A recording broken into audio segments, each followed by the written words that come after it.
Hola, buenas tardes.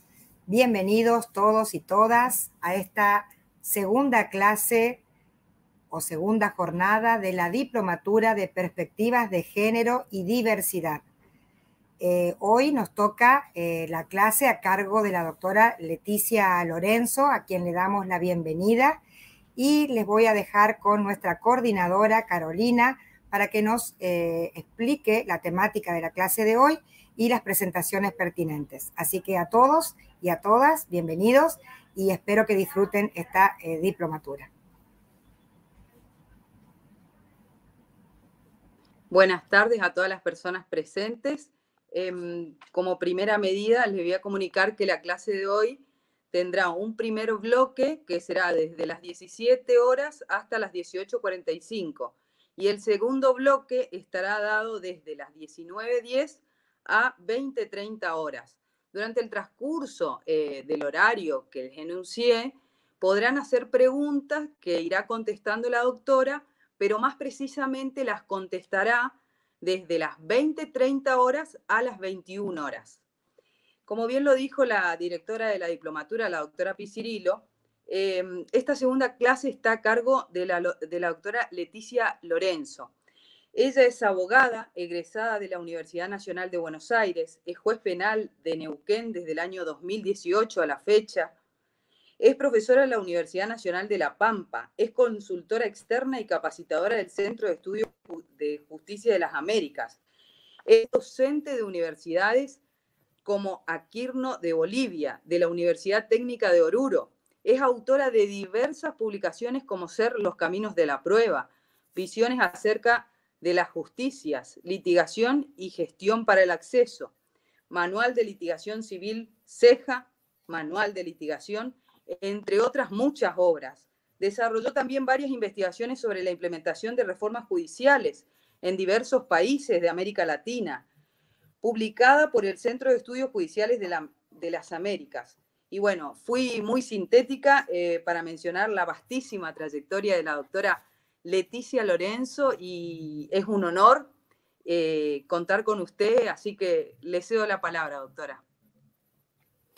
Muchísimas gracias, Carolina. Antes que nada, quiero agradecerle tanto a Claudia como a Carolina por invitarme a participar en este programa, pero antes de agradecerles la invitación, quiero agradecerles el esfuerzo de montar este programa con una participación tan abierta, tan vasta, permitiendo que personas de distintos lugares del país puedan acceder a docentes que tienen algunas cosas para decir. Vamos a ver si yo tengo algo para decir, después me contarán, pero creo, lo comentábamos antes de iniciar, que si algo nos va a dejar de positivo este tiempo horrible que hemos pasado es esta asunción de que los medios tecnológicos nos sirven también para ampliar las capacitaciones, para abrir la participación, y eso me parece que es una gran cosa. También muchas gracias a Milagros, que es el hada madrina que anda allí detrás haciendo que esto sea posible, porque nos reíamos también de que los abogados somos un poco complicadas con esto de la tecnología y tenemos que decirlo. Estos 2 años hemos aprendido qué es el Meet, qué es el Zoom, qué es la transmisión online. Ha sido como un estallar de la Matrix para nosotros. Entonces, que haya gente como Milagros que nos va dando una mano es buenísimo. Y muchas gracias a quienes están conectados y conectadas y conectadas por estar hoy en esta clase. Ya Carolina les dijo más o menos cuál va a ser la estructura, cómo van a estar en formato virtual. Vamos a hacer una pequeña pausa para que no se cansen de estarme escuchando.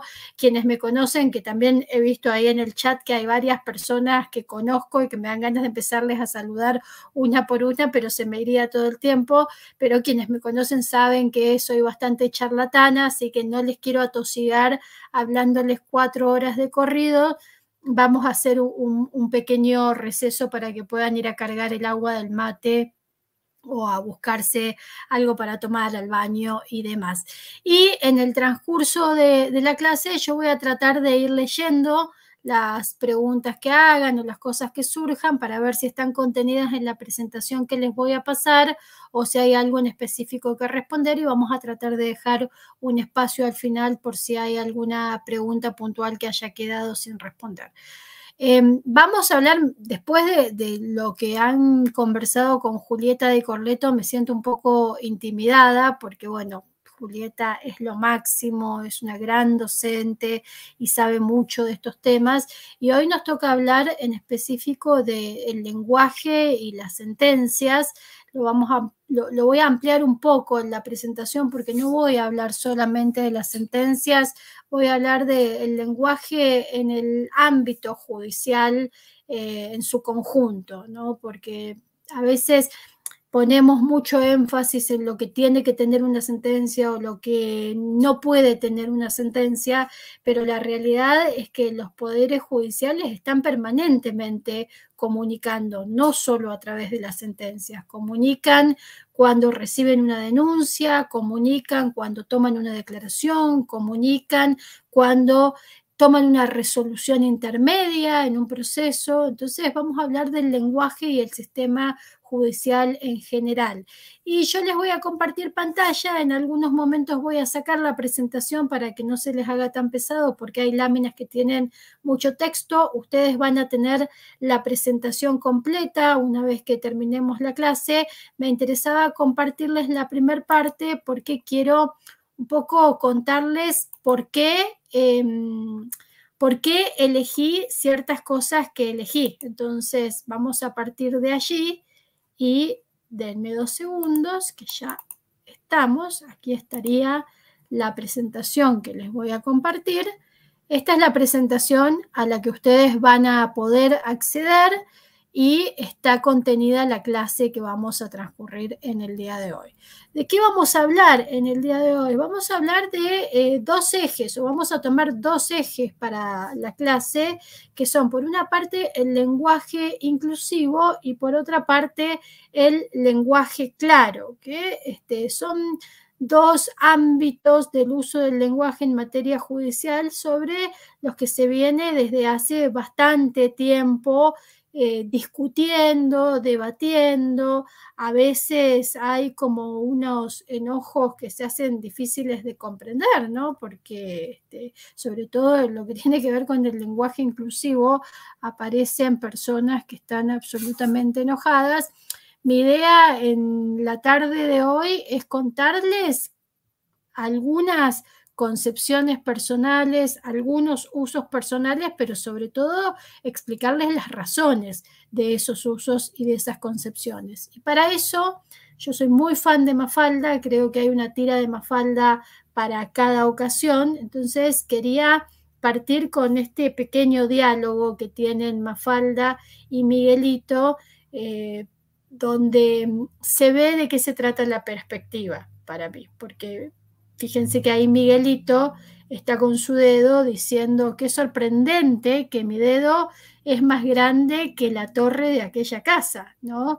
Y cuando Mafalda le dice, ¿sabes por qué lo ves más grande, Miguelito? Un poco una intuye que Mafalda quiere hablarles de las perspectivas, ¿no? De, bueno, por qué la lejanía, cómo nos colocamos, cómo miramos, determina qué es lo que vemos. Pero la respuesta de Miguelito a mí me parece genial. Creo que para trabajar perspectiva de género, esta tira hay que usarla siempre, porque Miguelito le contesta, porque el dedo es mío y me importa muchísimo más que la torre. Y yo, a lo largo de esta tarde, les invito a tener presente esta respuesta de Miguelito, ¿no? Porque el dedo es mío y me importa muchísimo más que la torre. Porque en general, cuando hablamos de trabajar con perspectiva en el ámbito judicial, con perspectiva de género, con perspectiva de diversidad, con perspectiva de infancia, con perspectiva de acceso, con perspectiva de derechos humanos, lo que estamos tratando de significar es que por más que el dedo sea nuestro, hay otras miradas que tenemos que tomar en consideración y que a veces se nos escapan, ¿no? Esto de el doble ciego, no vemos y no vemos que no vemos. Y cuando se nos escapan esas miradas o cuando esas miradas nos confrontan, si Mafalda avanzara en la explicación de que en realidad el dedo no es más grande y no es más importante, sino que hay una cuestión vinculada a la distancia y la posición, cuando Mafalda le explicara eso, si hacemos la analogía con lo que suele suceder en los mundos judiciales o en los mundos en los que estamos permanentemente discutiendo mayores igualdades estructurales, probablemente Miguelito se pondría en una posición de resistencia, ¿no? De, bueno, pero ¿qué me estás diciendo? La torre y el dedo son iguales. Este discurso, ¿no? De todos, todas somos iguales, no hace falta nada más. La igualdad formal, el artículo 16 de la Constitución Nacional, como el gran paraguas para decir no necesitamos perspectivas, no necesitamos ver el mundo desde distintos lugares, porque como vemos el mundo es como el mundo es. Bueno, cada vez que pensemos eso, yo les invito a recordar a Miguelito diciendo, bueno, el dedo es mío y me importa muchísimo más que la torre, entonces siempre lo voy a ver más grande, porque las miradas propias que tenemos, que se relacionan con nuestros valores, nuestra formación, nuestra cultura, determina desde dónde nos posicionamos para ver. O como dice Leonardo Fabio en un video que me olvidé de ponerles, pero que es muy lindo, que también habla de perspectiva desde el punto de vista del cine, el enfoque o la perspectiva, la mirada, es una cuestión ética. Cuando vos mirás, no solamente estás mirando, también estás diciendo quién sos. Vemos el mundo como una realidad objetivada, pero la realidad es subjetiva, dice Florencia, y un poco de eso se trata, ¿no? Entonces, el trabajo que tenemos que hacer al interior del sistema judicial, sobre todo, porque al interior del sistema judicial nos toca permanentemente estar mirando la situación de una persona en relación a la situación de otra persona o la situación de un colectivo en relación a un conflicto, lo que tenemos que tratar de hacer es despojarnos de esta idea de que nuestra mirada es la mirada objetiva. Y esto tiene mucho que ver con el lenguaje. Ustedes deben haber escuchado muchísimo en los últimos tiempos y es parte de la discusión que se da cuando hablamos de la importancia del lenguaje inclusivo, la afirmación lo que no se nombra no existe, ¿no? ¿Qué es primero? ¿La existencia de las cosas del mundo, la existencia del mundo o el ponerle nombre al mundo? Si yo no nombro algo, ese algo no tiene existencia porque no lo puedo nombrar. Yo cuando nombro algo, no solamente lo nombro, sino que también le doy entidad. Y de allí la importancia de nombrar como debe nombrarse. Hay una charla que da vueltas en YouTube, creo que es de Teresa Meana, que es una lingüista muy conocida y que trabaja cuestiones vinculadas con el lenguaje claro y el lenguaje inclusivo, en la que cuenta una anécdota. Hay una docente en un grado del colegio primario que dice, salgan todos al patio. Entonces una nena se queda sentada. Todo el resto del curso se va y una nena se queda sentada. Y la maestra le dice, ¿por qué no saliste si les dije que salieran al patio? No, porque dijo salgan todos al patio. Bueno, le dice la maestra, pero cuando digo todos, quiero decir todos y todas, está incluido, anda al patio. Bueno, se va al patio al recreo la nena, vuelven y están haciendo unas tareas y la maestra les dice, bueno, hay que armar el equipo de fútbol del grado, así que todos los que quieran participar levanten la mano. Y la nena levanta la mano raudamente, entonces la docente le dice, no, pero los nenes pueden participar en el equipo de fútbol. Pero usted dijo todos los que quieran participar. Sí, pero cuando dije todos me refería a los varones. Entonces, a partir de ahí, ella dice, una de las cosas que aprenden las mujeres es esta distinción que tienen que hacer permanentemente y que no está dada en cuándo todos las incluye y cuándo todos las excluye. Esto, un varón cis probablemente lo miraría como Miguelito y nos diría, bueno, pero ¿cuál es el problema? Porque nunca ha tenido que estar adivinando si está incluido o no está incluido, porque ha estado siempre incluido. Una mujer ha tenido que aprender a desarrollar este sexto sentido de saber cuándo está invitada y cuándo no está invitada a determinados ámbitos, a partir de asumir que cuando decimos todos, estamos hablando de todos y todas. Y aparece el neutro, ¿no? Aparece la E, la disruptiva E, que ha sido más disruptiva que la X, que la arroba, que el asterisco, porque la E se puede nombrar. Entonces ya todavía estamos discutiendo si el desdoblamiento de todos y todas es válido, y ahora nos surge el todo, todas y todes. Bueno, nosotros en nuestro país tenemos una normativa en la que estamos obligados a reconocer y respetar la autopercepción genérica de cada persona que habita en el país, la ley de identidad de género. Esa normativa ha avanzado y en el último año tenemos un decreto que regula la posibilidad de identificarse en el DNI fuera del binarismo masculino-femenino. Entonces, las personas que hacen, que además una siempre se pregunta, ¿no? Si alguien se pone en la tarea de hacer un trámite, y conocemos lo que implica hacer cualquier trámite administrativo en cualquier administración, que es como partir con un dolor de cabeza, si una persona se da el tiempo de hacer el trámite para que en su DNI no figure ni femenino ni masculino, sino que figure no binario, esa persona probablemente no quiera ser identificada con el todos, no quiera ser identificada con el todas, y necesita una otra forma de identificación. Probablemente quienes estamos tranquilas identificándonos como todas y quienes están tranquilos identificándose como todos, pongan el dedo de Miguelito, ¿no? Y digan, bueno, pero al final, ¿qué más? ¿Qué más? Y bueno, hay cuestiones identitarias. Entonces, de esto es de lo que vamos a estar hablando durante esta tarde, de por qué el lenguaje construye u oculta mundos, y hasta dónde desde los sistemas judiciales sobre todo tenemos habilitación para seguir manteniendo mundos ocultos, siempre mirándolo desde el dedo de Miguelito, ¿no? Siempre pensando si no estamos mirando nuestro dedo como Miguelito mira su dedo.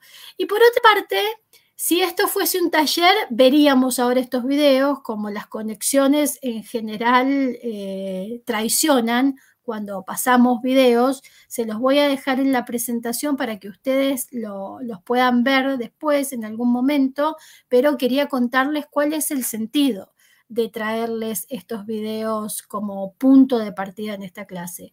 Por una parte, les estoy dejando una charla TED de 2011 de Sandra Fisher Martins, que es una portuguesa que trabaja cuestiones vinculadas con el lenguaje claro y habla del derecho a entender. Cuando yo vi su charla, me estalló la cabeza, honestamente, porque si hay un sistema que tiene que estar claro en la importancia de darse a entender, para mí es el sistema judicial.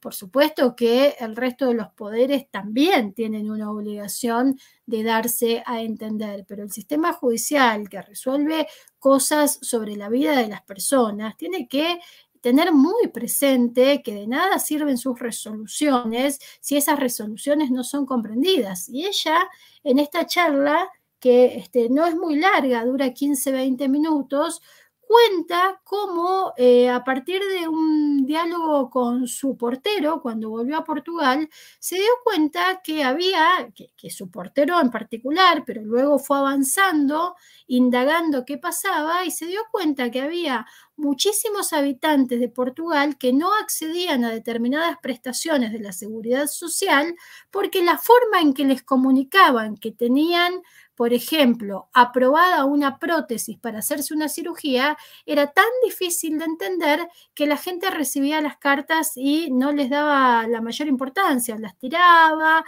El portero la fue un día a ver y le mostró la carta y le pidió que le contara más o menos qué decía, que era una práctica que tenía con ella, y a partir de esto ella se dio cuenta de esta situación, ¿no? Y yo esto, para quienes trabajan en el sistema judicial, lo traslado a muchísimos ámbitos. ¿Cuántas veces se toman, por ejemplo, en procesos de violencia para trabajar con uno de los temas que ustedes van a ver fuertemente aquí? En procesos de violencia, ¿cuántas veces se toman medidas cautelares que se traducen en una notificación que está contenida en un papel, escrita en un lenguaje de imposible comprensión? ¿Cuántas veces, incluso en audiencias, que la audiencia oral tiene por allí la ventaja de la inmediatez, ¿no? De que yo estoy viendo a la otra persona y más o menos puedo ir midiendo por su cara si realmente está entendiendo lo que estoy diciendo, pero cuántas veces mis propios dedos de Miguelito, digamos, mis propias barreras lingüísticas me impiden construir una oración que sea sencilla y fácil de comprender. Entonces, este primer video del derecho a entender para mí es muy importante para verlo y para reflexionar sobre nuestra práctica, porque también nos permite, o al menos en mi proceso mental, digamos, me permitió ver cómo el lenguaje inclusivo es una forma de lenguaje claro. O sea, si yo le estoy hablando a una persona que se identifica como mujer y la estoy tratando en masculino, ya hay una primera barrera en la comprensión de si tiene o no tiene obligaciones. Si yo le estoy hablando a una persona que se autopercibe como no binaria y la encasillo en uno de los dos géneros binarios, ya estoy generando una primera barrera de resistencia hacia la comprensión. Entonces, por eso les invito a que vean ese lenguaje, pero hay otra dimensión del lenguaje que también es interesante, que ahí les estoy dejando dos charlas de Adrián Paenza, son dos recortes de charlas en realidad. La primera, que es del 2011, es un recorte de una charla TED que dio él, donde habla específicamente del poder que tenemos quienes administramos la palabra. Y en esto, nuevamente, anclo en lo que hace el sistema judicial, que el sistema judicial se dedica a la administración de la palabra, decide a quién le da la palabra, decide cuándo le da la palabra, decide cuándo le hace cesar la palabra, decide cuándo le comunica una determinada decisión. Entonces van a ver que él cuenta una anécdota muy pequeña también de cuando estaba grabando el programa Alterados por el Pi, que quería hacer un experimento y llevó a un pizzero para que le cortara una pizza y en un momento le pidió que hiciera un corte perpendicular y el pizzero se quedó mirándolo con cara de qué me está hablando este. Y es bien interesante, les voy a spoilear el video, pero es bien interesante, obsérvenlo, que en el momento en que él lo cuenta, está hablando para un grupo de alumnos de colegio, alumnos de colegio secundario, y hay como una risa, ¿no? Y a partir de ahí es que Paenza hace esta reflexión. ¿De qué nos reímos cuando nos reímos de una persona que no entiende una palabra o de una persona que no entiende el significado de una afirmación determinada? Nos reímos de el poder que podemos administrar con cierto grado de impunidad ante una persona que no nos puede responder, que no nos puede retrucar, que está más preocupada tratando de saber qué es lo que le estamos diciendo que de otra cosa. Entonces, esa risa socarrona, esa gracia que nos hace que las personas no entiendan, muchas veces tiene que ver con un ejercicio abusivo del poder. Detrás de cómo utilizamos el lenguaje, también hay una posibilidad bastante amplia de un ejercicio arbitrario o abusivo del poder.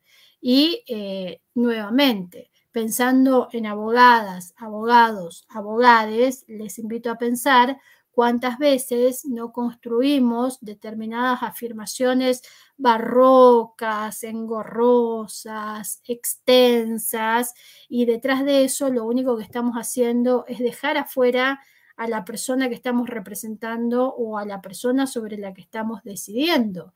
Yo trabajo como jueza y cuando voy a dar una decisión, en general trato de poner mucha atención en la víctima, si está en la sala, en la persona que está imputada, si está en la sala, porque no tengo ningún... Sé que los abogados, abogadas, abogades me van a entender, porque administran mi misma jerga técnica. Lo que me preocupa es que las personas que no ejercen la abogacía comprendan, porque cuando yo empiezo a hablar en jerga, estoy dejando afuera a una parte importante de las personas y en el caso judicial estoy dejando fuera a la parte más importante de las personas porque son las personas protagonistas del conflicto. Entonces esto también del ejercicio arbitrario del poder a través de la forma en que utilizamos la palabra es importante para reflexionarlo en cuanto al uso del lenguaje. Y el otro video de Paenza que les estoy dejando, que es este de qué pensamos cuando pensamos o qué decimos cuando decimos, es también un recorte de una charla del 2019 en el que cuenta dos historias. Una suele compartirse mucho, y no solo Paenza la cuenta, sino que la cuentan muchas personas, esto de el papá que tiene un accidente con un hijo, está en estado terminal, el padre muere, el hijo queda en estado terminal y en el hospital le dicen, está viajando de otra ciudad una eminencia que va a operar a este chico y que ejerce... que tiene una relación de pareja. Y llega la eminencia y la eminencia dice, no, yo no lo puedo operar porque es mi hijo. Y ahí Paenza nuevamente hace la reflexión de cuánto nos cuesta pensar que esa eminencia es una mujer, de cuán instalado tenemos el chip, sobre todo por el ámbito en el que describe la anécdota, que es el ámbito médico y el ámbito de la cirugía, o sea, un ámbito muy específico, como tenemos instalado nuestro dedo de Miguelito de que si va a venir una eminencia a operar a este muchacho, es un hombre. No hay eminencias mujeres en el campo de la cirugía. Entonces, nuevamente, a mí me gusta mucho Paenza porque exagera estas situaciones y nos confronta con lo que probablemente muchas de nosotras pensamos cuando vemos los videos y las historias que cuenta, porque dice, bueno, yo empecé a pensar, era el padrastro el que estaba con él en el auto, o lo dieron en adopción de pequeñito y este señor le estuvo siguiendo la vida, o sea, y cuando me preguntaron cuántos padres tiene una persona, dije uno, que nació por generación espontánea. Y recién ahí, dice él, como exagerándolo un poco también, pensé que la eminencia era la madre. Pero entonces esto de qué pensamos y qué decimos cuando decimos es importante, porque la palabra, justamente la palabra eminencia, que es una palabra neutra, no hay eminencio y eminencia. Es una palabra que se utiliza para cualquier género, es una palabra neutra. De todas maneras, en ese ámbito lo lleva a pensar en un hombre. Entonces, esto también tenemos que analizarlo cuando estamos pensando en el lenguaje. Y el otro ejemplo que pone Paenza, que es interesante para pensar específicamente en el lenguaje inclusivo, es el de la fábula esta de los monos y las bananas, ¿no? De un equipo de científicos que realiza un experimento, ponen a 5 monos adentro de una jaula y les ponen unas bananas colgando. Cuando uno de los monos quiere subirse y agarrar una banana, les tiran un chorro de agua terrible. Entonces pasa 2, 3, 4 veces, ya ninguno de los 5 monos quiere subirse porque saben que va a venir el agua. Sacan a uno de los monos originales y ponen a un mono nuevo que no sabe todo esto, entonces el mono ve las bananas, va e inmediatamente se quiere encaramar y ahí los 4 monos restantes que quedan dicen, bájate de ahí, le dan una paliza al mono. Entonces mono nuevo aprende a partir de lo que le pasó con sus compañeros que no se puede encaramar porque los otros monos le pegan, pero no sabe por qué le pegan, solo sabe que le pegan. ¿Qué sucede? Sacan a otro de los monos viejos, ponen a un mono nuevo, se quiere subir y los 4, inclusive el mono nuevo original que no sabía por qué le pegaban, le dan una paliza y no lo dejan subirse a buscar las bananas. Y el cuento termina con que hay 5 monos nuevos que no se suben a buscar las bananas y que tampoco saben por qué no se pueden subir a buscar las bananas porque nunca sufrieron el chorro de agua. Entonces, esto se encuentra en YouTube también con los monitos y todo el gráfico bajo la búsqueda de cómo nace un paradigma, ¿no? Hay una serie de cosas que nosotros hacemos, reproducimos, sostenemos, porque siempre se hizo así, porque siempre se hizo de esta manera. Piensen en el ámbito judicial, cuántas cosas hacemos si nos ponemos a pensar seriamente en nuestra jornada laboral, que el único sentido que tienen es que siempre se hicieron. Entonces no las vamos a dejar de hacer.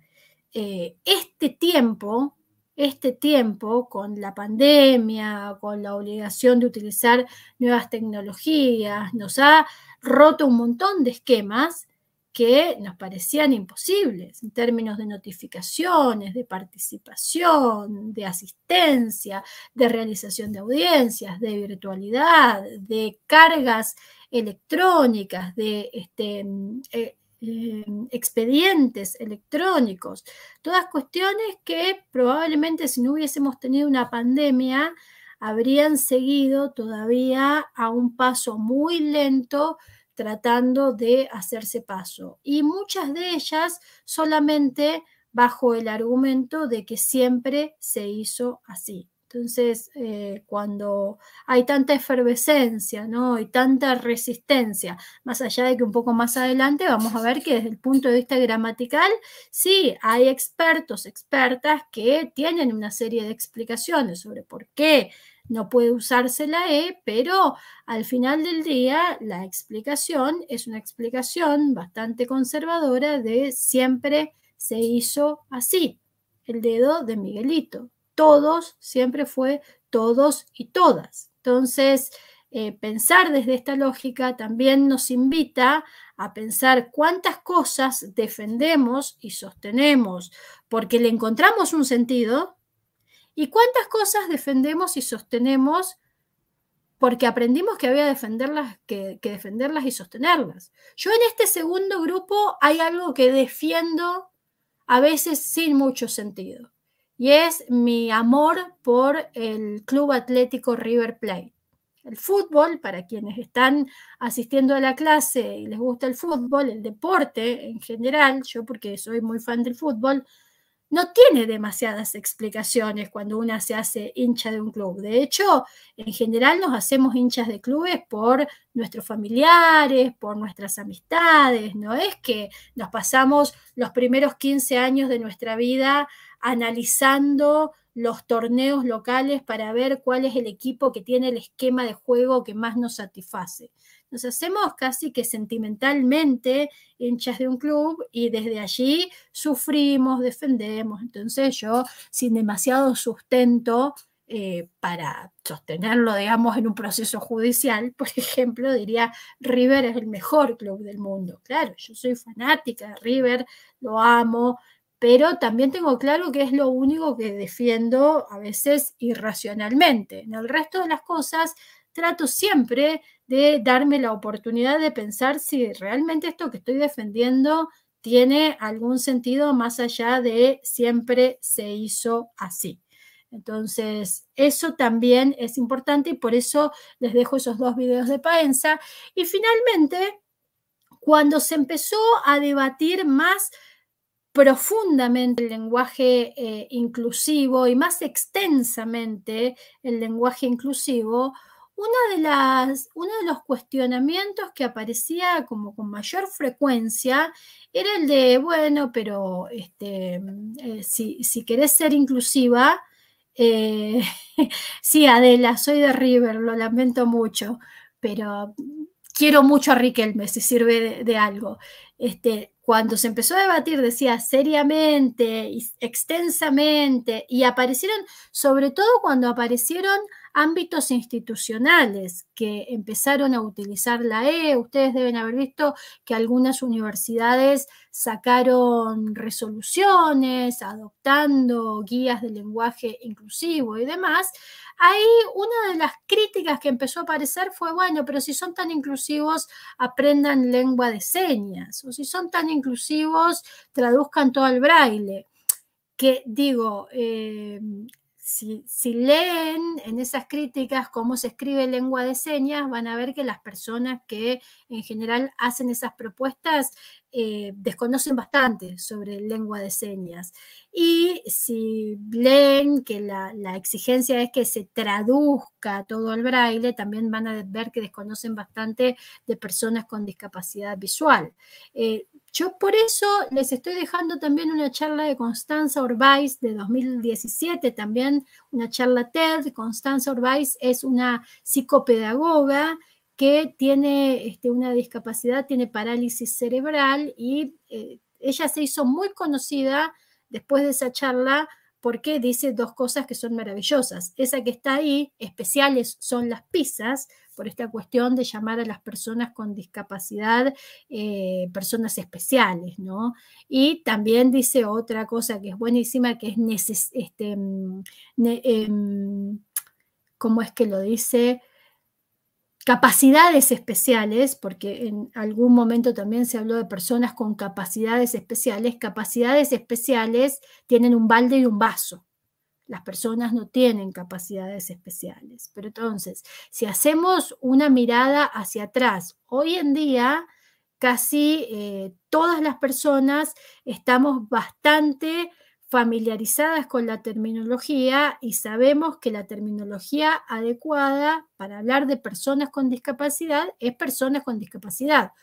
Y tiene un sentido eso, no es que a alguien se le ocurrió una noche tras noche y dijo, bueno, ahora hablemos de personas con discapacidad. No, en un momento se habló de discapacitados, en otro momento se habló de personas con necesidades especiales, en otro momento se habló de retrasados directamente, y a partir de la discusión que llevó a la aprobación de la Convención de Derechos de Personas con Discapacidad, se impuso terminológicamente la expresión personas con discapacidad, porque lo primero es la persona, no la discapacidad.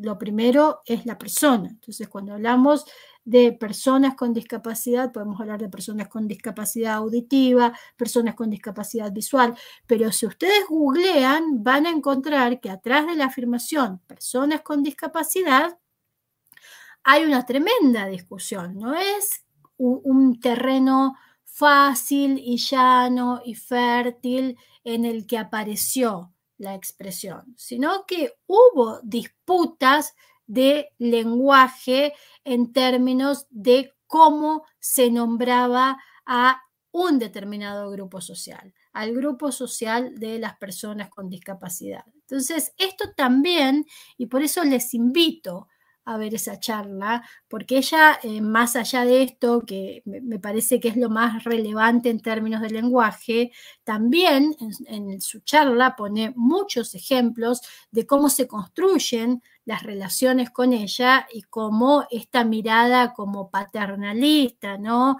De pobrecita, no puede, hay que ayudarla, está muy presente socialmente. Pero si nos ponemos, no me quiero quedar hasta las 6:45 con esta lámina, pero si nos ponemos a pensar, son muchas las construcciones terminológicas que han variado en los últimos 20, 30 años y con mucha discusión detrás. Hoy hablamos de adultos mayores, no hablamos de viejos, no hablamos de personas de la tercera edad. También hay una disputa, por supuesto que yo no estoy al tanto de todas, pero lo que quiero reflejar con esto es que el lenguaje no es neutro.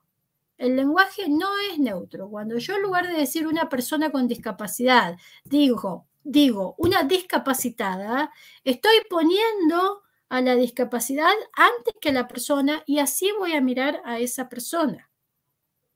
Cuando yo digo estos días hubo varias escaramuzas en los medios por la marcha del 8M, por posiciones de un lado, posiciones de otro, personas que uno no entiende cómo tienen un discurso tan violento, ¿no? Porque hieren. Y entonces yo veía un video ayer en el que se hacía referencia a las personas trans, a las mujeres trans, y todo el tiempo se hablaba de los transexuales.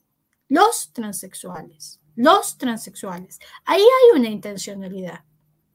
Ahí hay una intencionalidad. Si yo estoy frente a una mujer trans y la sigo tratando como él, hay una intencionalidad. No es un descuido, no es algo al pasar. Y personalmente creo que la intencionalidad es lastimar, porque no encuentro otra explicación más que someter a la otra persona a una situación de violencia al no reconocerle su identidad de género. Pero, insisto, en el uso del lenguaje hay disputas en forma permanente. Y en el ámbito de lo jurídico, en el ámbito de lo judicial, en el ámbito de lo público en general, la forma en la que yo utilizo el lenguaje también tiene que ver con cuánto yo quiero transparentar lo que hago, con cuánto yo quiero transparentar lo que decido y con cuánto yo quiero transparentar las orientaciones que guían mis decisiones. Pero cuando yo utilizo un lenguaje oscuro, barroco, cerrado, casi que esotérico, y bueno, probablemente lo que suceda es que no muchas personas comprendan lo que estoy diciendo. Entonces, estos 4 videitos que les estoy dejando me parece que son muy buenos si alguna o alguno o alguna de ustedes da clases o hace talleres para disparar estas discusiones y también para reflexionar en términos personales sobre los lugares desde los que nos posicionamos. Y por otra parte, quería hablarles de la bibliografía que ustedes tienen, que también tiene un sentido. Yo les dejé 4 audios, que la primera parte de la presentación está muy construida a partir de esos 4 audios, porque son 4 audios de personas que trabajan en lengua, en lingüística, en gramática, sobre el lenguaje inclusivo. Santiago Kalinowski es una de las autoridades de la Academia Argentina de Letras, por ejemplo. Entonces no es, digamos, un flaco que nuevamente se levantó y le pareció que estaba piola esto, sino que viene pensando hace mucho, escribiendo, tiene columnas en varios diarios escritas que son muy interesantes sobre, bueno, ¿qué pasa alrededor del lenguaje inclusivo? Entonces, les invito a escucharlos. Yo ahora les voy a hacer un breve resumen y en la presentación que van a tener completa van a poder ver como bastante desarrollado. Para quienes no tengan la paciencia de escuchar podcast, van a tener el texto de los principales temas que tratan en estos 4 episodios, pero a mí me parece que es importante escucharlo porque, insisto, no se trata de una moda. No se trata, el lenguaje inclusivo no tiene que ver con si somos piolas o si somos conservadoras. Tiene que ver con si estamos más o menos dispuestos a ampliar derechos. Entonces, desde ahí es desde donde yo creo que hay que analizar qué pasa con el lenguaje inclusivo y van a ver que estas 3 personas hacen un análisis integral bastante interesante. Yo en la primera parte de lo que sigue voy a tratar de resumirles un poco ese análisis. Después les estoy dejando La lengua en disputa, que es un video que está en YouTube, que se ha convertido también en un libro, lo pueden conseguir en textos y de nuevo, la ventaja del YouTube es que uno lo puede poner en 2X y lo ve un poco más rápido, pero es muy interesante porque es un debate justamente entre Santiago Kalinowski y Beatriz Sarlo. No sé si fue en una feria del libro o fue en un contexto del estilo de la feria del libro, donde, bueno, Kalinowski Kalinowski tiene una posición muy en favor de utilizar formas inclusivas del lenguaje y Sarlo se posiciona desde otro lugar y le hace cuestionamientos que también dan para pensar. O sea, de nuevo, no es un debate entre dos personas obtusas que no se están escuchando, sino que es un debate donde podemos ver distintas posiciones. Y Jessica veo que lo vio ya, entonces ahí me está apoyando y dice que es excelente. A mí me parece que lo interesante es que se ven dos posiciones, se ven también dos miradas del mundo. Atrás de cómo nos posicionamos hay todo un mundo, ¿no? Esto que decíamos de no hay tanta objetividad, pero aportan argumentos interesantes. Entonces, yo creo que cuando nos permitimos el diálogo y nos permitimos la escucha, sobre todo, podemos llegar a conversar sobre qué es conveniente y qué es inconveniente, cuál es la forma más conveniente, que es algo también que trabaja Teresa Meana. Teresa Meana no está tan en favor de utilizar pronombres neutros, pero tiene un texto que no se los dejé, después se los voy a pasar porque es para quienes hacen comunicaciones, para quienes se dedican a escribir o a verbalizar comunicaciones. Es un texto súper interesante porque da muchas formas de lenguaje neutro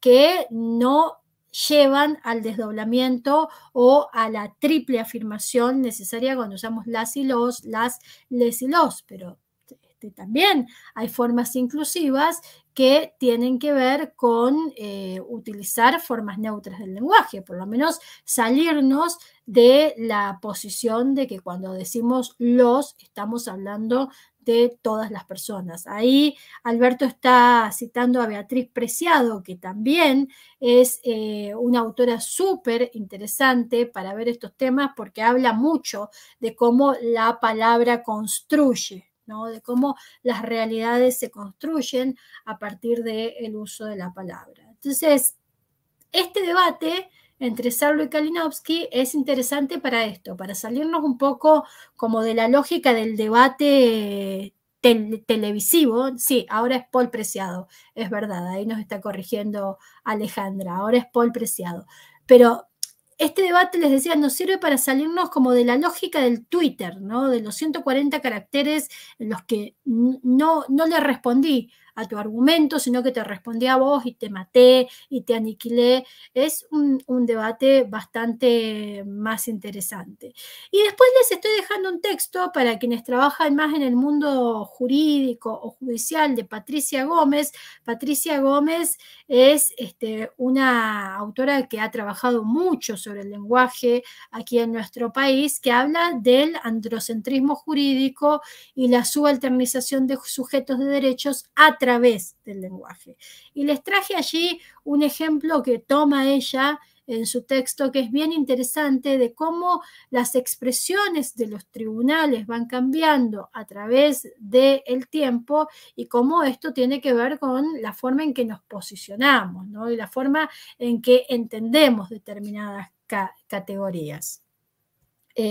Tienen ahí otro texto que se llama Cuerpos hablados, cuerpos negados y el fascinante devenir del género gramatical, que también es muy interesante porque si escuchan el podcast ustedes van a ver que, y lo vamos a conversar ahora en un ratito, que una de las distinciones que necesariamente tenemos que hacer es que una cosa es el uso gramatical de la lengua y otra cosa es el uso social de la lengua, y no siempre el uso social va de la mano con el uso gramatical.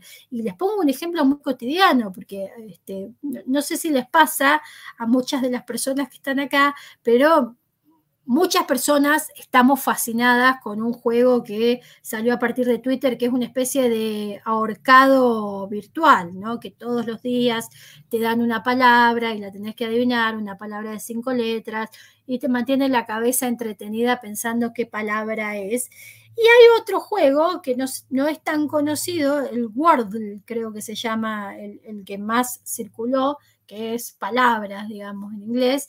Hay otro que no es tan conocido, que tiene la misma dinámica, la misma lógica, que se llama Boluddle, que es el mismo juego, pero en lunfardo argentino. O sea, hoy la palabra era zapán, por ejemplo, en el boludl, que es entretenido porque nos confronta mucho más con palabras que utilizamos nosotros, pero que el resto del mundo no comprendería, porque nosotros, a pesar de hablar español y a pesar de tener un lenguaje compartido con el resto del continente y con España y con muchos otros lugares, tenemos palabras que solo entendemos nosotros y le damos usos a determinadas palabras que solo le damos nosotros. Igual que estos días ha estado muy presente Chile por la asunción de Boric, y hemos visto los discursos y hemos visto las formas de expresión de los hermanos y hermanas y hermanes chilenes que están acá al lado nuestro y utilizan palabras que a nosotros nos cuesta muchísimo comprender. Las vamos comprendiendo por el contexto, vamos tratando de armar un significado. Estamos hablando la misma lengua, pero le estamos dando usos sociales distintos. Entonces, esta cuestión de diferenciar el lenguaje en términos gramaticales y el uso del lenguaje en términos sociales también nos permite ver desde dónde nos posicionamos a la hora de tomar determinadas banderas o hacer determinadas defensas. Y ya pasando al lenguaje claro, les estoy dejando un texto que a mí me resulta muy entretenido, que se llama ¿Qué pasaría si los abogados hablaran como la gente?, de Pablo Salazar Carvajal, que a mí me resulta muy entretenido porque pone varios ejemplos de expresiones al interior de procesos judiciales, al interior de sentencias judiciales, y traducciones de esas expresiones que permitirían una comprensión mucho más clara, ¿no? Quienes somos abogados y abogadas y abogades nos hemos formado, esto lo sostiene Binder, yo como que tomo prestada su idea, pero nos hemos formado pensando que utilizar este lenguaje un tanto incomprensible es lo que prestigia nuestra función. Un poco hoy en día lo que se pone en crisis es justamente eso, ¿no? Es la idea de hasta dónde somos buenas profesionales si lo que estamos haciendo no resulta comprensible. Entonces, este texto de Carvajal habla un poco de eso. Y finalmente, estoy dejando las reglas de Brasilia para el acceso a la justicia de personas en condición de vulnerabilidad, porque yo creo que es el instrumento guía para cualquier actuación en el ámbito judicial en nuestros días, sobre todo para quienes trabajan al interior de sistemas judiciales, sobre todo para quienes construyen decisiones judiciales, jueces, juezas, fiscales, fiscalas, defensores, defensoras. No tienen una orientación, estoy viendo ahí a Alberto que pregunta si tienen una orientación en la profesión legal. No, de hecho, el único instrumento más vinculado con lo legal de esta bibliografía que les estoy dejando es el de las reglas de Brasilia, y quizás el texto de Patricia Gómez, pero el texto de Patricia Gómez porque hace algunas referencias a sentencias judiciales y muestra a partir de sentencias judiciales cómo ha cambiado la mirada de los tribunales sobre temas similares en el transcurso del tiempo. Entonces, ahora voy a dejar de compartir porque si les sigo compartiendo las láminas nos vamos a quedar hasta las 2 de la mañana acá charlando, así que voy a tratar de ir recortando de la primera parte, que es esta parte vinculada con el podcast de Kalinowski, que es lo más relevante, al menos para mí, en ese podcast, para que ustedes puedan luego darle una mirada completa y ver qué les interesa. En primer lugar, van a ver que en el podcast hay una referencia introductoria, a esto que les decía, ¿no? Esta idea de que hay un masculino global.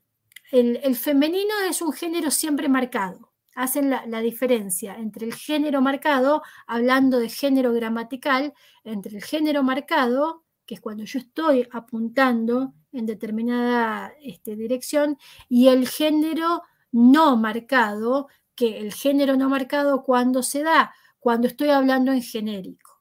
Entonces, la disputa de quienes defienden el lenguaje inclusivo con la RAE, que ustedes saben, la RAE sigue desconociendo el lenguaje inclusivo, tiene que ver con esto, con que lo que sostiene la RAE es que a diferencia del femenino, que siempre es marcado, el masculino es marcado cuando se refiere solo a los varones, pero es no marcado o genérico cuando se refiere a todas las personas. De hecho, en algún momento la RAE, hay un informe por allí, creo que lo citan de la RAE, en el que dice que el masculino no marcado es el verdadero genérico del español. Yo espero que con todo lo que vengo diciendo antes de llegar aquí, ya por lo menos les haya generado cierta persuasión de que es muy difícil sostener que el masculino es un género neutro o un género no marcado, porque es allí donde se generan todos los problemas. Cuando hablamos de todos, volviendo al ejemplo que les ponía de Teresa Meana, tenemos que estar adivinando, ¿están hablando también de nosotras o no? Onda, levanten la mano todos los que quieran estar en el equipo de fútbol. Si yo primero tengo que hacer el proceso mental de preguntarme, ¿yo podré estar en el equipo de fútbol? Entonces no hay en realidad un genérico. Por eso van a ver que lo que dicen estos autores y esta autora es el valor que adquiere intervenir palabras con la E, es que, bueno, ahora sí, nos trae una posibilidad de género neutro o género no marcado. Y esto ya es disruptivo con relación a esa posición original, ¿no? Si yo incorporo la E, entonces ya estoy rompiendo la lógica binaria. Y si rompo la lógica binaria, voy a empezar a discutir gramaticalmente. Pero ahí también van a encontrar, y esto a mí me parece importante de lo que trabajan en el podcast, que no siempre el valor de la E es el mismo. Fíjense que yo, a pesar de que uso bastante la E, en algunos momentos de la exposición me he referido a los, las y les, o a todos, todas y todes, porque una forma posible de uso de la E es asumirla como este tercer género, el género neutral o el género no marcado, el género global, que el ejemplo sería cuando yo llego aquí y como no les puedo preguntar a cada una de las personas que están asistiendo a la clase con qué pronombre se identifica, digo buenas tardes a todes y estoy haciendo un uso no marcado de la E. Esa es una posibilidad de uso. Pero podrían aparecer las personas que sí se identifican con un pronombre, que se identifican con el pronombre elle, es decir, personas no binarias, a decirme, yo no soy la versión neutral del género gramatical. Yo soy la tercera versión del género gramatical, entonces no hables de todo, de todes, cuando hay los y las, porque no estás incluyendo. Estás hablándome solamente a mí. Entonces, decir todos, todas y todes. Utiliza las formas marcadas para los tres pronombres posibles. Si tengo que dirigirme a un género, dice ahí Fide, ¿cómo me expreso? Si yo estoy en un grupo, fíjense, y esto es cada vez más habitual, cuando hacemos este tipo de actividades, se les suele pedir a quienes participan que antes de su nombre aclaren con qué pronombre se identifican, si ella, él o ella. Entonces, yo, si entro a esta clase y todas las personas que están en la clase tienen el pronombre ella, probablemente diga buenas tardes a todas, porque ahí yo ya sé cómo se autoperciben. Si tengo ella y él, probablemente diga buenas tardes a todos y a todas.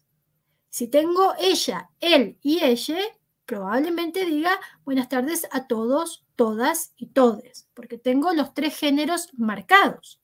Esa es una forma posible. La otra forma es asumir que este tercer género es siempre un género no marcado. Entonces, que cuando yo digo todes, estoy abarcando también a todas y todos.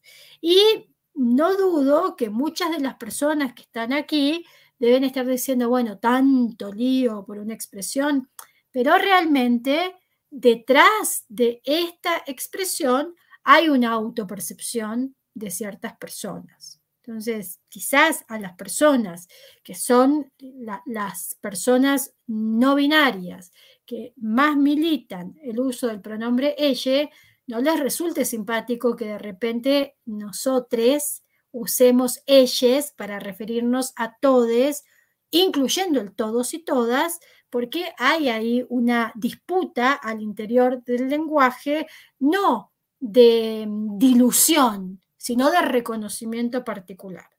Entonces, en principio, lo que ustedes van a encontrar en el podcast que les estoy dejando es que ellos, ella y ellos dicen cualquiera de las dos formas es válida. Probablemente en la medida en que vamos viendo el discurso de una persona, nos damos cuenta cuál es la forma que está asumiendo. Si el ella como el neutro no marcado genérico o el ella como marcado con relación a determinadas personas que se autoperciben como no binarias. ¿Sí? Entonces, eso por un lado. Lo otro que a mí me parece bien interesante de la primera parte del podcast es que se hacen una pregunta que sirve mucho para la disputa gramatical, ¿no? Se van a preguntar, ¿la gramática es lógica? Porque da la sensación, cuando se ingresa a ver las discusiones que hay en términos gramaticales, de si se puede incorporar un nuevo pronombre, si no, si neutro, si un tercero, no, si un tercero marcado, pareciera que estamos hablando de una cuestión como matemática, ¿no? Donde si A, entonces B, de una cuestión absolutamente lógica, y ellos van a decir, ojo, cuidado con caer en la trampa de pensar que la gramática es lógica, porque la gramática no es lógica. Y esto se los voy a leer textual porque me gusta mucho cómo lo dicen. La gramática es lo mejor que podemos hacer para explicar los hechos lingüísticos. La lengua tiene muchos patrones regulares, pero llenos de excepciones. Entonces, por ejemplo, dicen, a pesar de que existen palabras femeninas con O y palabras masculinas con A y palabras masculinas con E, en quienes hablan se creó una asociación típica entre la A y el femenino por una cuestión de estadística. Predomina la A en el femenino. ¿Hay palabras femeninas con O? Sí. En este momento no se me ocurre ninguna, pero si se les ocurre alguna en el chat pueden ponerla. Pero sí, hay palabras femeninas con O, hay palabras masculinas con A, pero nos resulta mucho más fácil, seguramente si les digo pongan una palabra femenina que termina en A, rápidamente se les van a venir 100 palabras a la cabeza. Si les digo pongan una palabra femenina que termina con O, lo vamos a tener que pensar un poco más. Entonces, esta asociación entre la A y lo femenino es, en definitiva, dicen ellos, una cuestión estadística. Vemos lo que predomina y a partir de allí hacemos asociaciones. Lo mismo sucede con la O y el masculino. Entonces, esta idea de que una de las formas que tenemos de evitar el masculino genérico es metiendo la E en ese lugar, justamente aparece por la ruptura de esta cuestión estadística. Esa es lo que dicen en este podcast, la innovación que nos trae la E. La innovación que nos trae la E, y esto ya tiene mucho que ver específicamente con nuestro lenguaje, con el español, es que en español el género gramatical es obligatorio. Vieron que en inglés hay muchísimas expresiones sin género. De hecho, cuando estudiamos inglés o cuando escuchamos inglés o cuando vemos quienes saben inglés y ven doblajes o ven subtítulos, a veces se dan cuenta que hay una mala traducción porque el it, que es eso, esa o ese, está mal traducido porque es una sola palabra. Nosotros tenemos eso, esa o ese. Cariño, Ahí está, una palabra terminada con no, pone César, perdón. Y ahí Eugenia puso otras, día, aroma, clima, trauma, muchas gracias. El día, el mapa, exactamente. Bueno, ven, fueron apareciendo. Podremos hacer una lluvia de ideas a partir de esto. Pero les decía, en inglés no hay una obligación de género gramatical, sino que el género gramatical se comprende en el contexto. En español usamos género gramatical de forma obligatoria prácticamente. Entonces, ¿qué nos trae la E? ¿O cuál es la propuesta de la E? ¿O qué es lo interesante de la propuesta de la E? Que viene a proponer actuar con las reglas de marcación obligatoria. Es decir, así como digo el niño y digo la niña para marcar el género, para hacer un género marcado, digo le niñe, ¿sí? No sé cómo se autopercibe esa persona, pero mantengo la obligación de utilizar el género y marcar el género. Entonces, esta forma de marcar el género gramatical viene a salir del binarismo. Y allí es donde aparece lo innovador, pero también lo resistido con el uso de la E, que el lenguaje inclusivo pensado con la incorporación de la E, sale de la sola coordinación masculino-femenino y busca una opción que no se reduce a ninguno de esos dos términos en la oposición. Rompe esa lógica binaria. Por eso les decía esto de todos, todas y todes. Si vamos a romper con la lógica binaria, sería la forma correcta de expresarnos cuando no sabemos cómo se autoperciben las personas con quien estamos hablando. Y esto nos van a decir en un contexto de pensar al lenguaje inclusivo a partir de dos valores. Por una parte, permite hablar de los grandes grupos humanos sin especificar masculino, sin esconder la diversidad de la composición del grupo detrás de una O supuestamente no marcada, esto que nos dice la RAE, que es la forma inclusiva, y por otro lado, van a decir, darle entidad, protagonismo y reconocimiento a quien no se identifica como hombre ni como mujer. Todas aquellas personas que no se identifican positivamente como, todas aquellas personas, perdón, que se identifican positivamente como personas no binarias. Entonces, no es solamente una categoría negativa, sino que es una categoría positiva en términos de que le permite a quien se identifica como no binaria tener su propio pronombre, su propia denominación. El niño, la niña, le niñe sería así Claudia, utilizando el pronombre le como la tercera opción, la opción no binaria. Y ahí Adela que dice, genera muchísima reacción, violencia en los que no quieren el lenguaje diverso. Es increíble cómo discuten y cómo ponen enseguida la RAE como palabra santa y se ponen agresivos. Totalmente, sí. Yo creo que cuando hay una cuestión de violencia y agresividad no es posible dar la discusión. ¿Por qué les insisto en esto? Ustedes se van a encontrar, y de hecho en el podcast van a encontrar que hay una autora, una lingüista citada que es una militante feminista, pero que a la vez gramaticalmente tiene una posición muy conservadora y sostiene que es inviable la E, que no se puede, y tiene otras propuestas.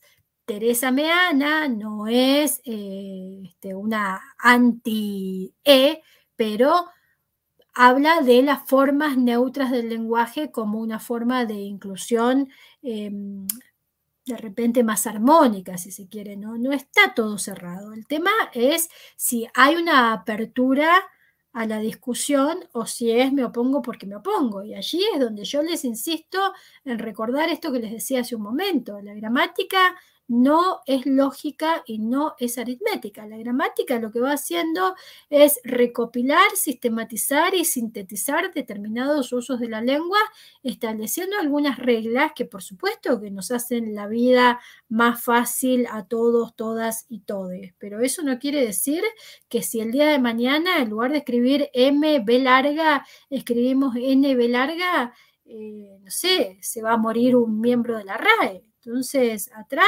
de estas convenciones que hacemos, hay mucho de justamente uso y costumbre. Entonces, ese uso y costumbre no se puede convertir en un chaleco de fuerza, y mucho menos cuando al convertirlo en un chaleco de fuerza, lo que hacemos es excluir a personas.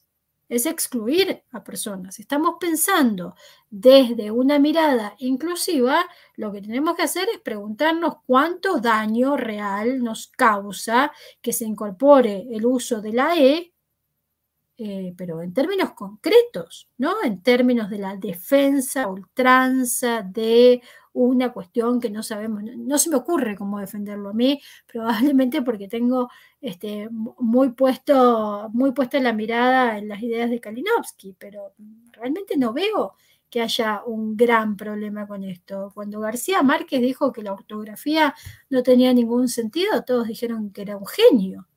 Entonces, a partir de allí es que creo que tendríamos que pensar también estas cosas. Por supuesto que en el podcast van a ver que no es una discusión sencilla, y también por eso a mí me parece que es interesante escucharlo, porque hablan de la complejidad en el debate y justamente refieren esto que venimos conversando, que cuando el debate sale a lo público se caricaturiza. Recuerdo, hay como 2 o 3 videos que debemos tener muy presentes porque cada tanto aparecen. Uno es el de las personas, las alumnas, alumnos y alumnes de algún colegio debatiendo con Feynman, que le decían no me hables con la E, no me hables con la E. Otro es de hace menos tiempo, del año pasado. Novarecio era el periodista, que a mí me pareció raro, ¿no? Porque suele ser un tipo un poco menos violento con esto. Novarecio entrevistando a una docente en el contexto de un conflicto, creo, y la docente le habló con E, y él como que le empezó a decir lemer esteve serene, básicamente, como que le empezó a poner la E a absolutamente todas las palabras, y después le terminó diciendo que él hablaba mejor con la E que ella. La caricaturización de un debate que es bastante más complejo y bastante más serio. Esa caricaturización a que lleva a que se simplifique excesivamente y se lo dé como una cosa simple. Y vamos a escuchar en el podcast que nos van a decir, es un tema muy complejo, no es un tema sencillo. No es un tema que resolvemos de un día para otro.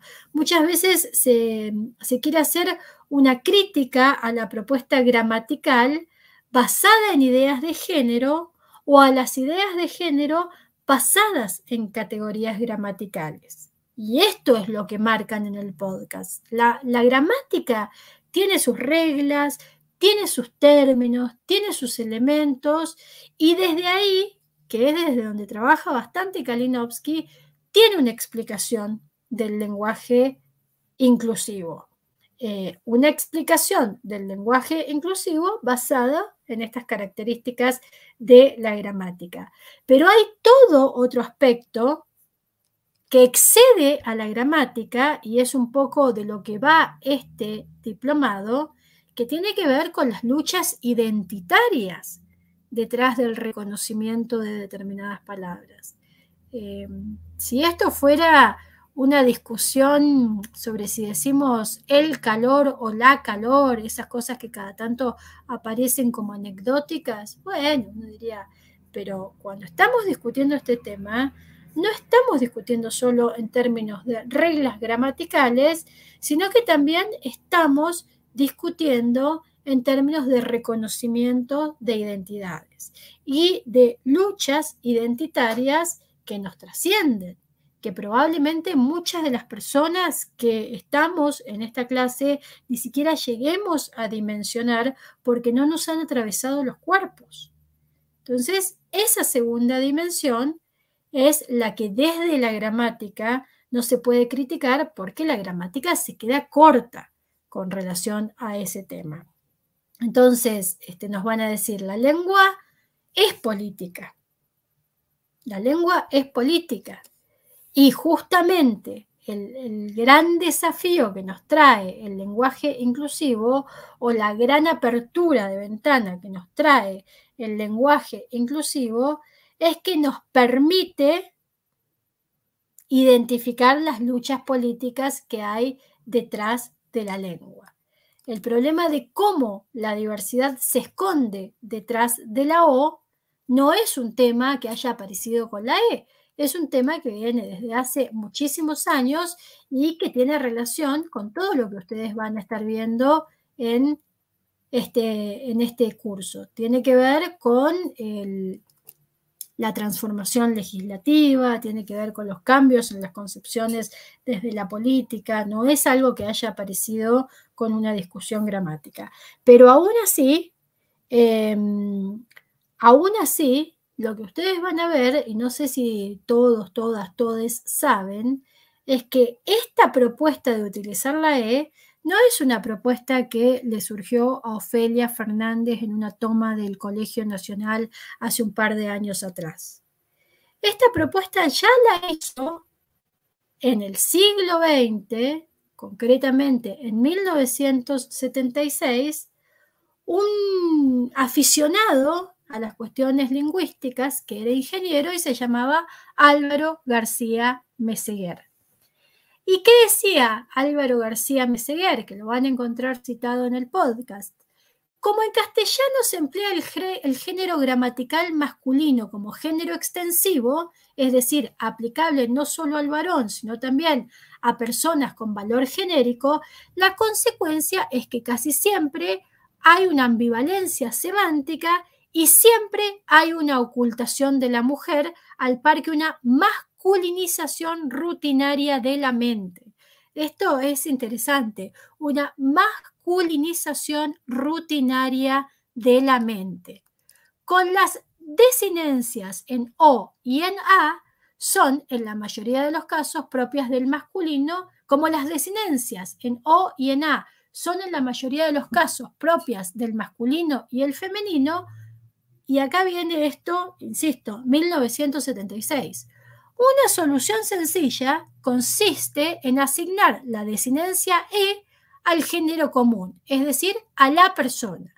Así, cuando UNE se dirija a un grupo o una conferencia, escribiendo una carta, haciendo una circular, etc., podrá comenzar diciendo querides amigues.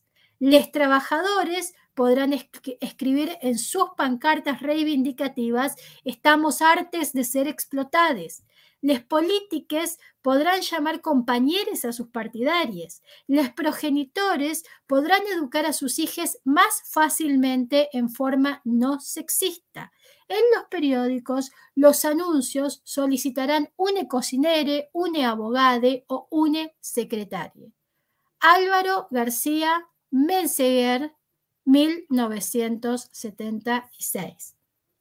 Quería leerles esto porque nuevamente aparece con evidencia, esto no es una ocurrencia, Meseguer no es un personaje que inventaron y que es ficcional, es una persona que efectivamente existió, pueden buscar su bibliografía, tiene escrito un libro al respecto en los 70 del siglo XX. Entonces, esto nos muestra que no es un tema nuevo, que no es un tema novedoso, que no es un tema circunscrito a la gramática, sino que tiene que ver con las luchas identitarias. Porque esto que marca el texto de la masculinización rutinaria de la mente, para mí no hay una forma más clara de explicar por qué operamos permanentemente con estereotipos que posicionan a las mujeres y a las diversidades sexuales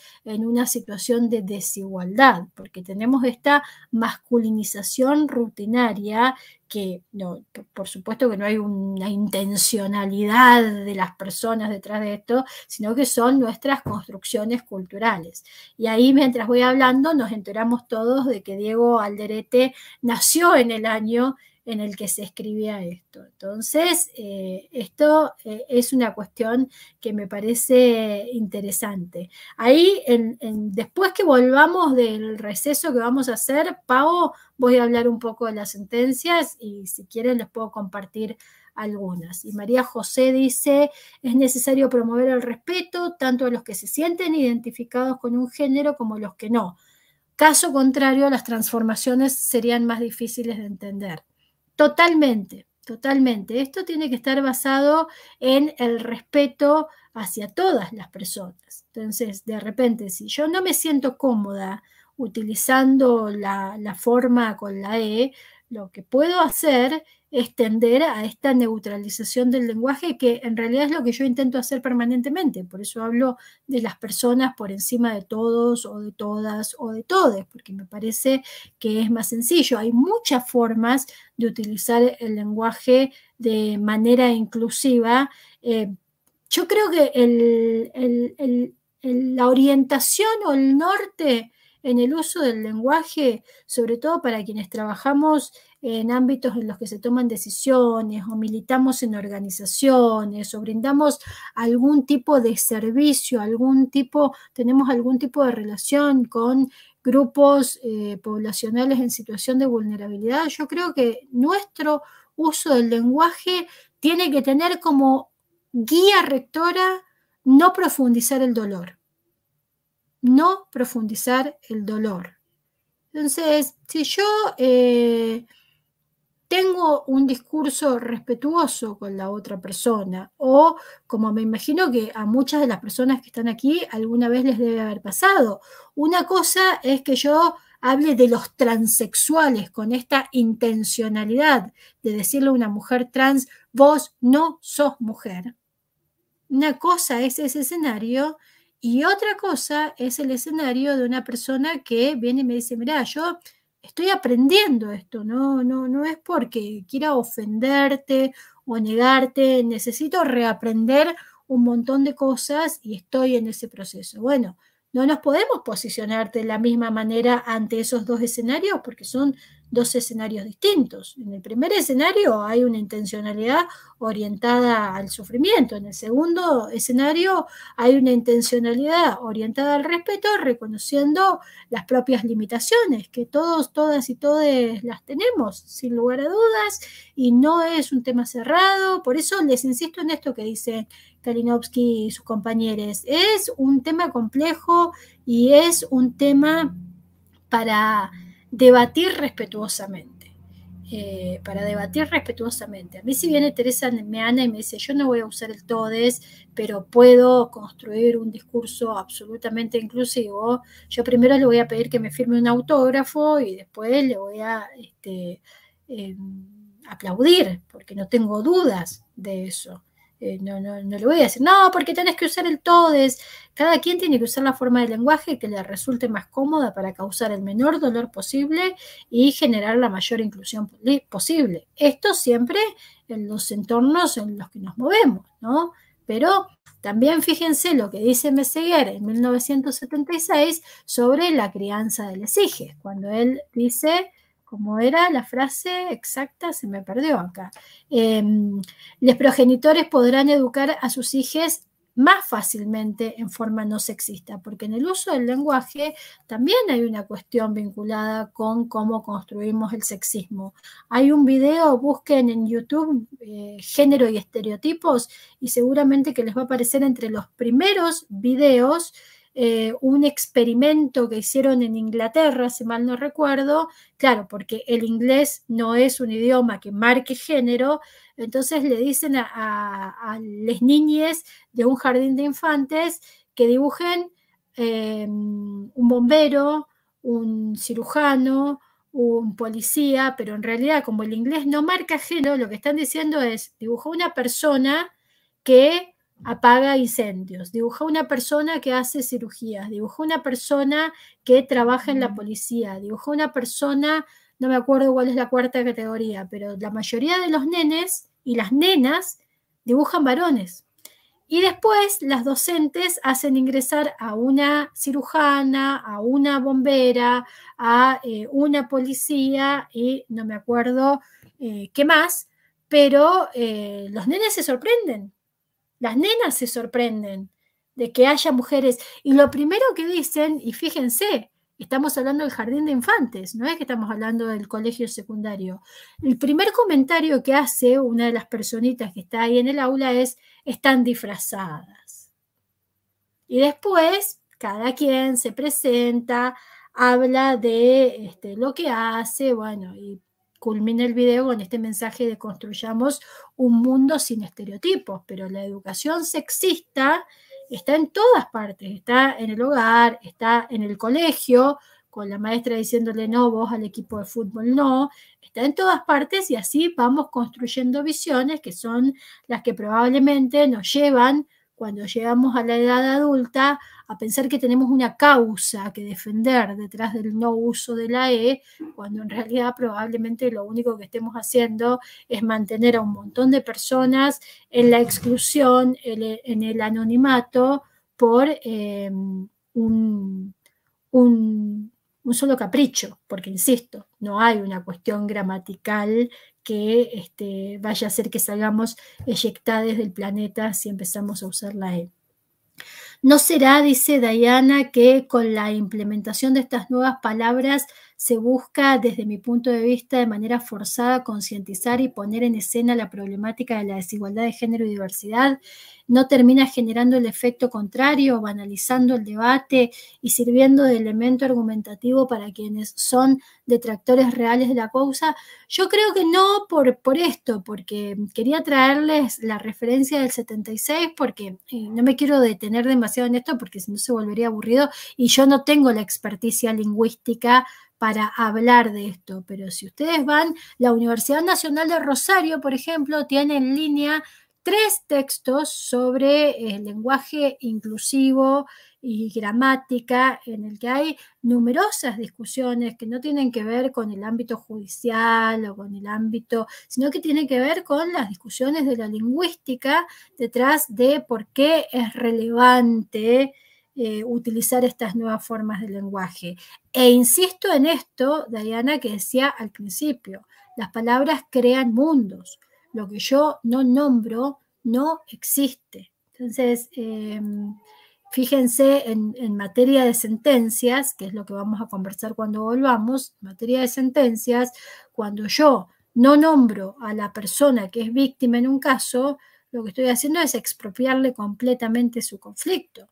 Cuando hago referencias a lo que otras personas dijeron de la declaración de esa persona, pero nunca me refiero a la declaración de esa persona, lo que estoy haciendo es anularla de su propia tragedia. Entonces, la forma en que yo uso el lenguaje determina la forma en que creo mundos o en que asumo mundos.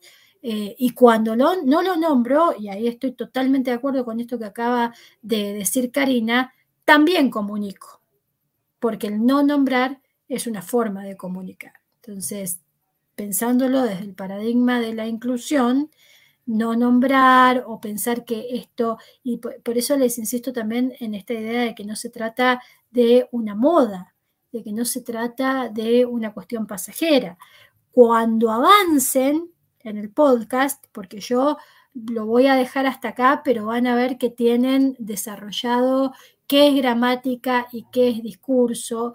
Ellos hacen una referencia bien precisa a las intersecciones entre la gramática y lo discursivo, o entre el género y la lengua, y el conservadurismo y el progresismo que existe en el ámbito lingüístico y que existe en el ámbito del género también. Cuando encontramos personas que siguen sosteniendo que hay solo dos géneros, varón y mujer, y que se nace, se crece y se vive con el género que se le asigna a una persona por los genitales que trae en el momento en el que la paren, y probablemente una persona que sostenga todas esas ideas conservadoras en términos de género sea también una persona conservadora en términos de lengua, en términos de uso de la lengua, y dice, ¿qué me venís a hablar de la E si no hay una tercera persona? Hay solamente dos categorías de personas, las mujeres y los varones. Las mujeres son las, los varones son los,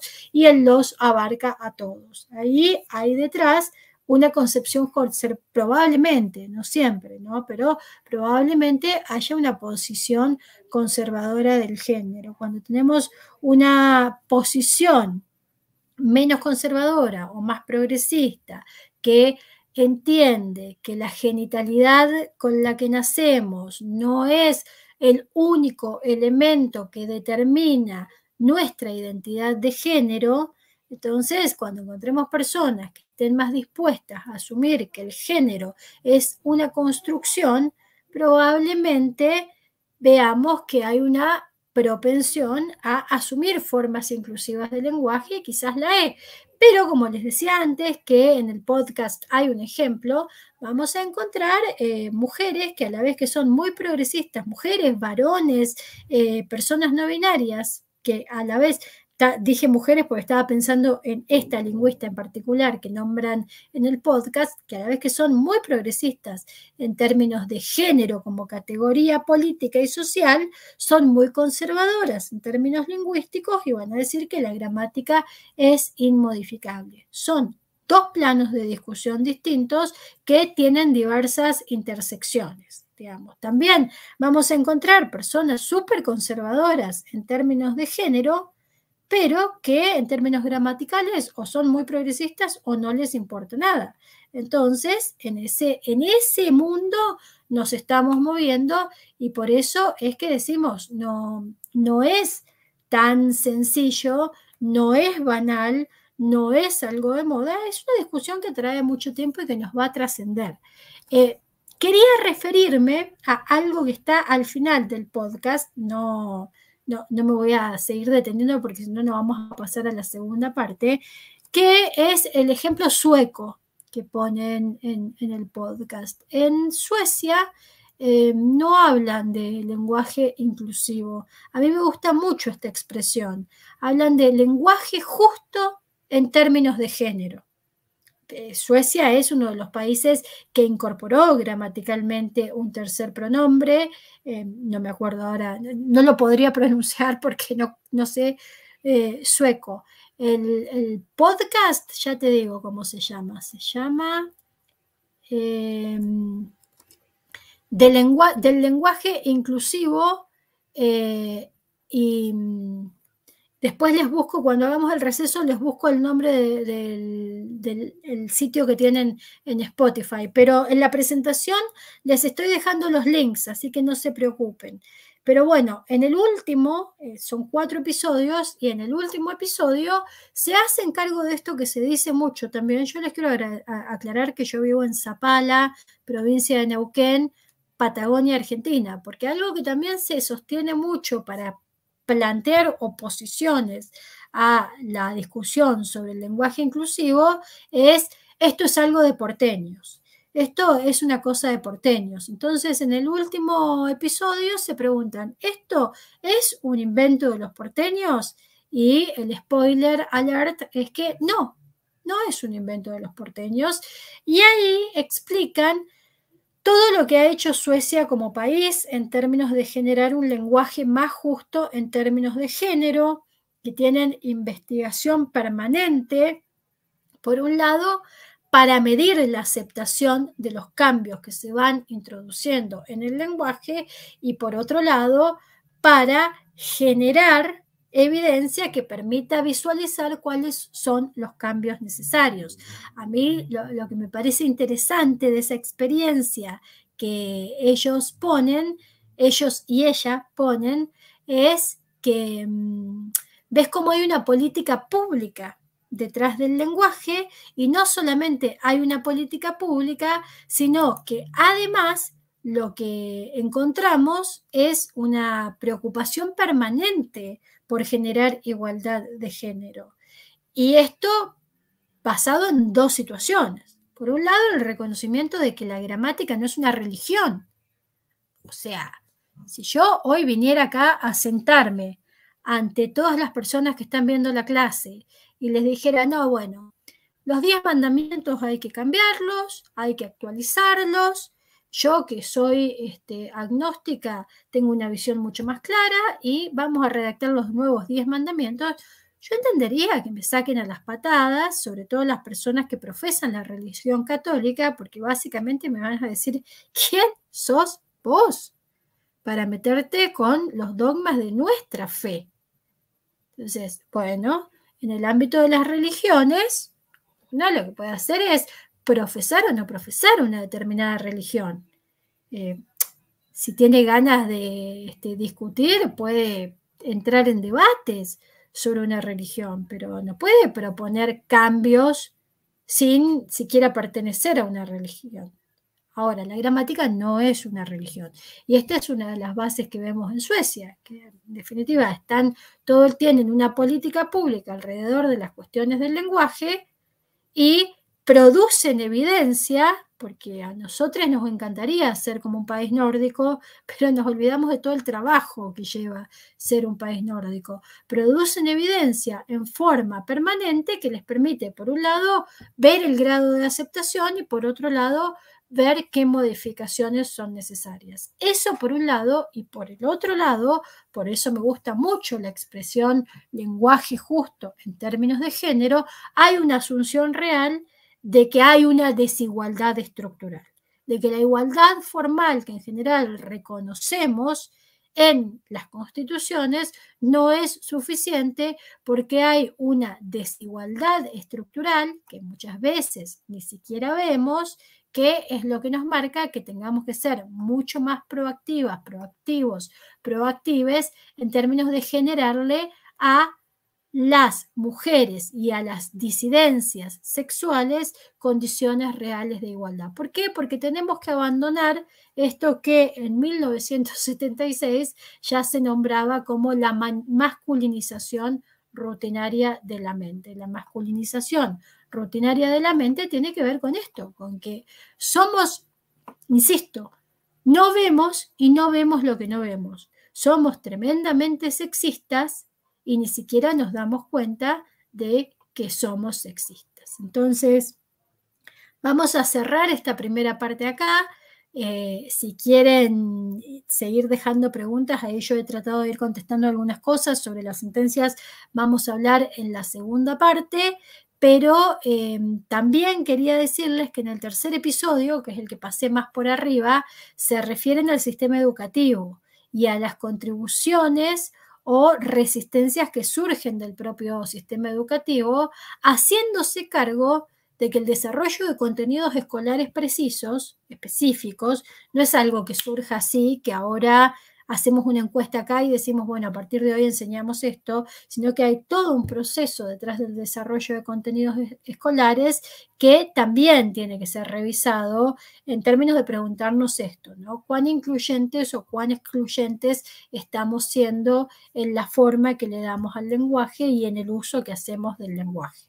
Bueno, como les dije, íbamos a cortar a las 18:45, estoy viendo que son 18:45 en punto, así que si les parece hacemos un cortecito de 20 minutos para que se tomen algo, se hagan un mate y retomamos con la segunda parte.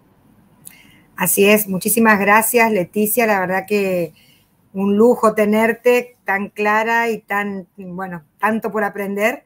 Así que bueno, le damos, como decís vos, un ratito para que se despejen y volvemos, trataremos de ser puntuales para poder dejar el espacio para responder. Muchas gracias y gracias a todos y todas y todes por estar acá.